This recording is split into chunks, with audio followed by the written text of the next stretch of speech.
अब देखिए, वैसे नेता दिल्ली और पटना में चाहे कोई भी रणनीति बना रहे हों, लेकिन असली फैसला तो बिहार की महिलाओं की मुट्ठी में है। और ये हम नहीं कह रहे, आंकड़े इस बात को कंफर्म कर रहे हैं। पीएम ने जब कल अपने भाषण में मां को लेकर भावुक बातें की, बार बार गाली का जिक्र किया, तो सारे चुनावी पंडित इसी गुना भाग में लग गए कि आखिर ये तीर किधर जाकर लगेगा। मेरी मां का शरीर तो इस दुनिया में नहीं है। कुछ समय पहले 100 साल की उम्र पूरी करके वो हम सबको छोड़ के चली गई। मेरी उस मां को आरजेडी कांग्रेस के मंच से भद्दी भद्दी गालियां दी गई। प्रधानमंत्री मोदी ने आधे घंटे में 98 बार मां शब्द का इस्तेमाल किया। उससे साफ है कि गाली को लेकर एनडीए ने बिहार विधानसभा चुनाव के लिए आर पार की तैयारी कर ली है। दरअसल पीएम की मां को गाली का मुद्दा बड़ा ही इमोशनल मुद्दा है और बीजेपी इसे पूरी तरह से चुनाव में भुनाना चाहती है। सूत्रों के हवाले से खबर है कि बीजेपी ने मां को लेकर एक बड़ा प्लान तैयार किया है। पटना से प्लान तैयार करके दिल्ली भेजा गया। दिल्ली से हरी झंडी मिलते ही बीजेपी कार्यकर्ता इस प्लान को जमीन पर उतारने में जुट जाएंगे। सूत्र बता रहे हैं कि बीजेपी घर घर जाकर मां का सम्मान करेगी। इसके साथ ही मां के साथ सेल्फी कैंपेन को भी लॉन्च किया जाएगा। बिहार में ये कोई पहली दफा नहीं है कि कोई पार्टी इमोशनल कार्ड खेल रही हो। इससे पहले बिहार में कई बार इमोशनल कार्ड खेले जा चुके हैं, जिसका फायदा सियासी पार्टियों को खूब हुआ है। 2020 का विधानसभा चुनाव याद कीजिए। जब नीतीश को लगा कि उनका जनाधार खिसक रहा है, तो उन्होंने जनता से अपील की थी कि ये उनका आखिरी चुनाव है, इसलिए उन्हें वोट करें। इसका फायदा भी उन्हें हुआ और एनडीए की सत्ता बरकरार रही। इसी तरह साल 2000 में जब बिहार में चुनाव हुए थे, तब लालू यादव ने भी इमोशनल कार्ड खेला था। लालू ने चारा घोटाला में साजिश का आरोप लगाया था और सहानुभूति बटोरने की कोशिश की थी। लालू को इसका फायदा भी मिला और आरजेडी को लगातार तीसरी बार बिहार की सत्ता मिली। अच्छा होता यदि राहुल गांधी और तेजस्वी यादव भी इसका निंदा करते, माफी मांगते। इससे दो एडवांटेज होता। बीजेपी का जो राजनीतिक अटैक है ऑपोजिशन पर, वो एक तरह से खत्म हो जाता।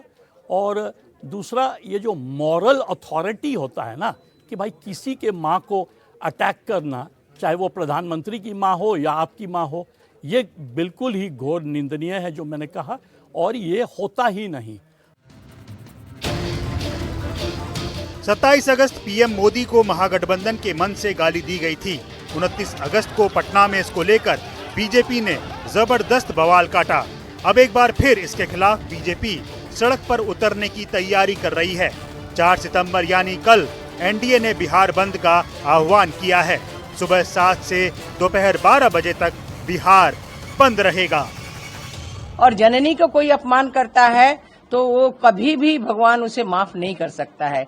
इसलिए उसमें निश्चित रूप से इनको तो सजा मिलेगा ही, लेकिन कल बिहार देखिएगा स्वतः बंद रहेगा। हम 12 बजे तक स्वतः कोई नहीं, सबको अपनी माँ का अपमान फील हुआ है। माँ सियासत का विषय नहीं है। माँ को ढाल बनाकर वोट लेना भी उचित नहीं है। जिसने भी गाली दी, जिसने भी आदरणीय प्रधानमंत्री जी के माँ के बारे में कुछ अपशब्द कहे, उसको अभी तक फांसी क्यों नहीं दिया जा रहा है? सरकार उनकी है। जब उस मंच पर श्री राहुल गांधी जी, श्री तेजस्वी जी गए ही नहीं, तो वो आरजेडी कांग्रेस का कैसे हो गया? ये तो प्रमाणित हो गया कि वो ना आरजेडी का है, ना कांग्रेस का वर्कर है, कार्यकर्ता है। तो ये साजिश और षड्यंत्र किसका है? ये फेक प्रोपगंडा भाजपा फैला रही है, भावनाओं में ला करके माताओं बहनों का वोट लेने के लिए। दरअसल मां के इस इमोशनल कार्ड के पीछे आपको वोटों का गणित भी बताते हैं। बिहार में महिला वोटर्स की संख्या 3 करोड़ 72 लाख है। 2024 के लोकसभा और 2020 के विधानसभा चुनाव में महिलाओं ने वोटिंग भी ज्यादा की थी। बिहार में महिलाओं के एक बड़ा वर्ग का साथ नीतीश को है। नीतीश ने महिला वोटर्स को लुभाने के लिए स्कूली छात्राओं को साइकिल का तोहफा दिया।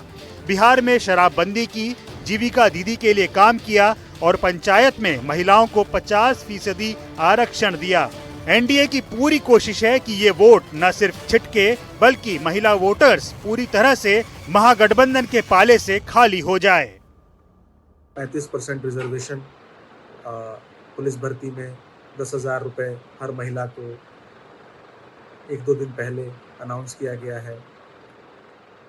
महिला वोटर एक इमोशनल वोटर होती हैं, जो जैसा माना जाता है कि इनके इश्यूज, नीड्स, एस्पिरेशंस जो हैं वो डिफरेंट होते हैं पुरुषों से।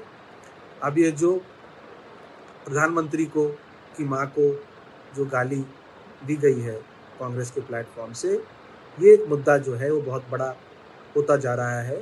बिहार में भी बंद की घोषणा करी है भाजपा और एनडीए ने। ऐसे कई और मौके बिहार के चुनाव में आए जब वोट बटोरने के लिए इमोशनल कार्ड चला गया। बहरहाल बीजेपी जिस तरीके से गाली के मुद्दे को लेकर महागठबंधन से आर पार के मूड में है और इसका कितना फायदा उसे चुनाव में मिलेगा, ये तो आने वाला वक्त ही बताएगा। Bureau report, NDTV India.